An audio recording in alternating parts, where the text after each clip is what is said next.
Mamma तू बनवला असा कुनाफा? पप्पा तू खाणार कुनाफा? हो मी खाल्ला ना मम्माचा मुनाफा. मुनाफा नाही पप्पा, कुनाफा.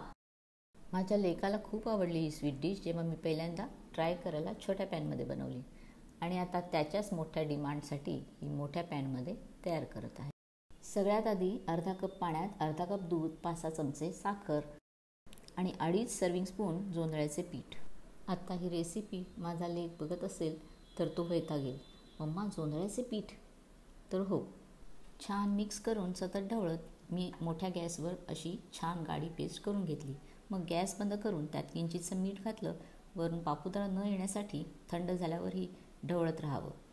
खरं तर ही पेस्ट दुधात बटर, मैदा आणि कॉर्नफ्लॉवर घालून करतात, बट इट्स युअर चॉईस.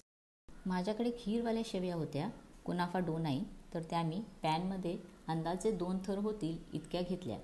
ज्या मी बारीक करून मोजल्या, तुम्हा सर्वांना अंदाज यायला, तर 2 कप झाल्या. 3-4 सर्विंग स्पून तुपात छान गोल्डन करून घेतल्या. तूप इथे थोडं जास्त घेतलंय का, म्हणजे नंतर गुलाबाचं अत्तर जेव्हा आपण त्यावर घालू तेव्हा छान ग्लेज येतो.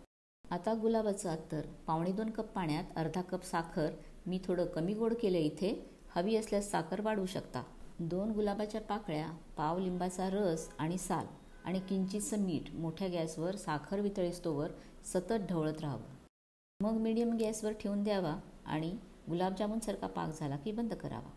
गोल्डन झालेल्या शेवया पॅनवर अशा गोल सेट करून दुसऱ्या लेयरच्या बाजूला ठेवून दिल्या.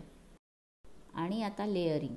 सेट केलेल्या पॅनवरच्या शेव्यांवर व्हाईट ज्वारीची पेस्ट पूर्ण अशी छान पसरवून घ्यायची. मग ग्रेट केलेलं पिझ्झावालं भरपूरसं चीज.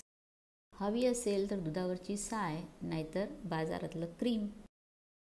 वरून कुटलेले बदाम आणि थोडेसे कुटलेले पिस्ते. तुम्हाला हवी असल्यास पिस्ताची पावडरही करू शकता.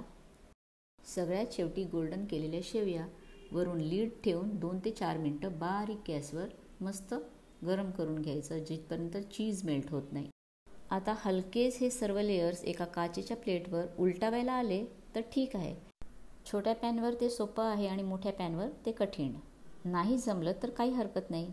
पॅन खाली अजून एक तवा ठेवून मीडियम गॅसवर एक पळी गुलाबाचं अत्तर सावकाश सावकाश घालत साईडनी खाली लागणार नाही अशी व्यवस्था करून सगळं पाणी आटवून टाकावं.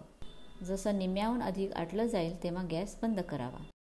उरलेलं अत्तर ते आपणच सोक करेल. पिस्त्याची पावडर अशी सुंदर भुरभरून ठेवली की सुंदर दिसते.